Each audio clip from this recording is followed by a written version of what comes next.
வணக்கம். இன்னைக்கு நம்ம பார்க்க போகிற சமையல் என்னன்னு பார்த்தீங்கன்னா, ஒரு ஆரோக்கியமான பார்லி டீ எப்படி செய்யலாங்கிறத பார்க்கலாம். இதில் வந்து பார்லி அரிசி, சோம்பு, ஏலக்காய் இது 3 மட்டும்தான் போட்டிருக்கோம். ரொம்ப ஈஸியாகவும் இருக்கும். ஆனால் பவர்ஃபுல்லான ஒரு ஹோம் ரெமெடி. வெயிட் லாஸ் பண்ணணும்னு நினைக்கிறவங்களுக்கும் சரி, சுகர் கண்ட்ரோல் பண்ணணும்னு நினைக்கிறவங்களுக்கும் சரி, எல்லா பிரச்சனையுமே சரி பண்ணக்கூடிய இந்த பார்லி டீ வாங்க எப்படி செய்யலாங்கிறத பார்க்கலாம். ஒரு பேன் எடுத்துக்கலாம். பேன் சூடானதும் இது மாதிரி ஒரு சின்ன கப்பில் பார்லி அரிசி எடுத்திருக்கேன். இது வந்து 50 கிராம் அளவு. இது நான் வந்து 2-3 தடவை கழுவிட்டு நல்லா காய விட்டு எடுத்து வச்சுருக்கேன். ஊற வைக்கணும்னு அவசியம் இல்லை.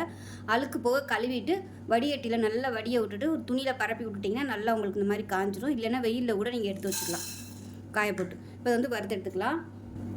பார்லி அரிசியில் மாவு மாதிரி வந்துக்கிட்டே இருக்கும். அதனால் நல்லா ஒரு 4-5 தடவைனாலும் கழுவணும். கழுவிட்டு ஒரு வடிகட்டியில் போட்டிங்கன்னா தண்ணி வடிஞ்சிடும். அதுக்கப்புறமா நிழல்லையோ இல்லை வெயிலையோ கூட நல்லா காய போட்டு எடுத்து வச்சுட்டிங்கன்னா உங்களுக்கு வண்டு வராது. நம்ம தேவையான போது டக்குன்னு எடுத்து போட்டுடலாம். கழுவணுங்கிற அவசியம் இருக்காது. இப்போ இது வந்து நல்லா செவந்து வரணும். அந்த அளவுக்கு வறுத்துக்கலாம். இப்போ பாருங்கள் நல்லா செவக்க ஆரம்பிச்சிருச்சு. இன்னுமே நல்லா செவக்கணும். நல்லா கொஞ்சம் லைட்டாக ப்ரௌன் கலரில் வர அளவுக்கு செவக்க விட்டு வறுத்து எடுத்துக்கணும். அப்போ தான் அந்த ஃப்ளேவர் வந்து நல்லா கிடைக்கும். இப்போ இது கூடவே 1 டீஸ்பூன் அளவுக்கு சோம்பு சேர்த்துக்கலாம். அதே போல் ஒரு 4 ஏலக்காய் சேர்த்துக்கலாம். இது எல்லாத்தையும் நல்லா வறுத்துக்கலாம். இப்போ பாருங்கள் நல்லா செவந்து வந்துருச்சு. இந்த ஸ்டேஜில் அமர்த்திடலாம். அமர்த்திட்டு ஆறுனதுக்கப்புறமா மிக்ஸி ஜாரில் சேர்த்து நல்லா குறைன்னு அரைச்சிக்கலாம். ரொம்ப நைஸாக அரைக்கக்கூடாது. கேஸ் அமர்த்திட்டு அந்த கடாயிலே அப்படியே வச்சிடாதீங்க. சூட்டுக்கே ரொம்ப கருகி போயிடும். அதனால் வறுத்து முடிச்சதுக்கப்புறமா அது மாதிரி மிக்ஸி ஜாரில் சேர்த்துட்டு ஆறுனதுக்கப்புறம் நல்லா அரைச்சிட்டு பார்க்கலாம். இப்போ பாருங்கள் வறுத்து வச்சுருந்த பார்லி, சோம்பு, ஏலக்காய் அது 3மே நல்லா பொடிச்சிட்டே நல்ல வாசனையாக இருக்குது. இப்போ ஒரு சாஸ்பேன் எடுத்துக்கலாம். இதில் வந்து 2 கப் அளவுக்கு தண்ணி, அதாவது 2 டம்ளருக்கு தண்ணி சேர்த்துக்கலாம். இது வந்து கரெக்டாக 200 ml கரெக்டாக பிடிக்கும். இப்போ தண்ணி சூடாகட்டும்.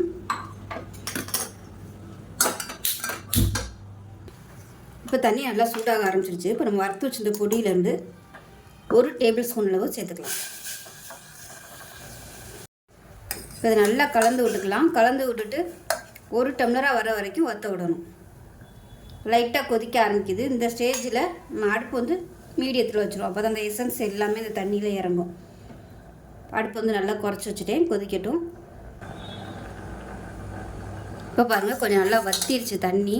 1 டம்ளர் அளவுக்கு வந்துருச்சு. கரெக்டாக 1 டம்ளரில் இருக்கும். இது வந்து கேஸ் அமர்த்திடலாம். இப்போ நம்ம இதை வடிகட்டிக்கலாம்.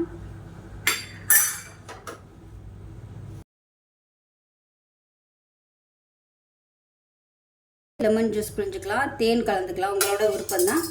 ஸோ வெயிட் லாஸ் பண்ணுறதுக்கு ரொம்ப ஹெல்ப்ஃபுல்லாக இருக்கும். கொலஸ்ட்ராலையும் நல்லா குறைக்கணும்னு நினைக்கிறவங்களுக்கு ஒரு அருமையான டீ இது. இது வந்து உங்களுக்கு எப்போ விருப்பமோ நீங்கள் அந்த டைம் எடுத்துக்கலாம். காலைல வெறும் வயிற்றுல எடுத்துக்கலாம், நைட்டு படுக்க போகும்போதும் எடுத்துக்கலாம். ஸோ செஞ்சு பாருங்கள். செஞ்சு பார்த்துட்டு எப்படி வந்துச்சுங்கிறத சொல்லுங்கள். வீடியோ பிடிச்சிச்சுன்னா லைக் பண்ணுங்கள், கமெண்ட் பண்ணுங்கள், சேனலை சப்ஸ்கிரைப் பண்ணுங்கள், பக்கத்தில் உள்ள பெல் பட்டனையும் ப்ரெஸ் பண்ணுங்கள். நன்றி.